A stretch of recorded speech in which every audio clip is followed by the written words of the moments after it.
Hello and welcome to The Update. I'm Georgia Hawkins. An urgent warning from police about the dangers of fentanyl following a record seizure of the drug in Melbourne.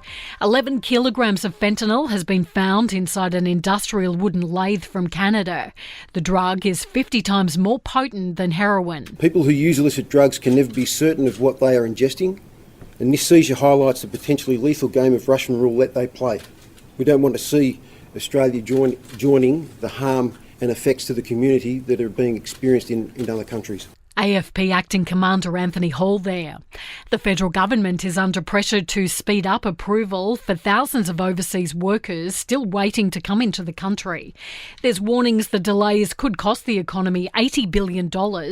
Australia facing a shortfall of skills, including civil engineers, chefs, nurses and childcare workers.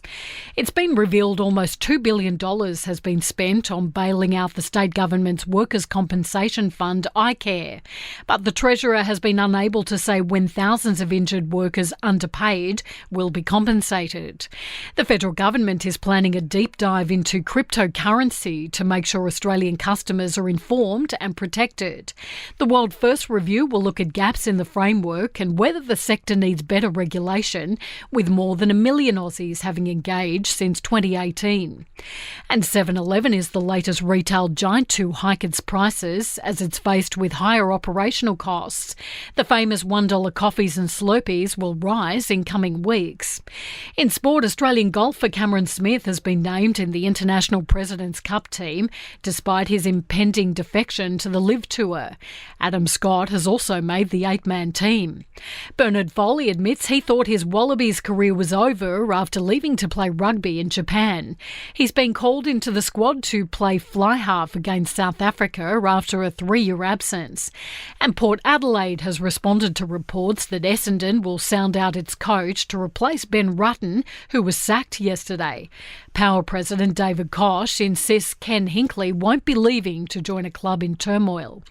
In entertainment news, Ben Affleck's brother Casey has welcomed J-Lo into what he's jokingly described as a dysfunctional family. The fellow actor has taken to Instagram, posting a throwback picture of the trio after sensationally skipping their weekend nuptials, saying he had other things to do. And Demi Lovato has celebrated her 30th birthday by going Instagram official with her new boyfriend.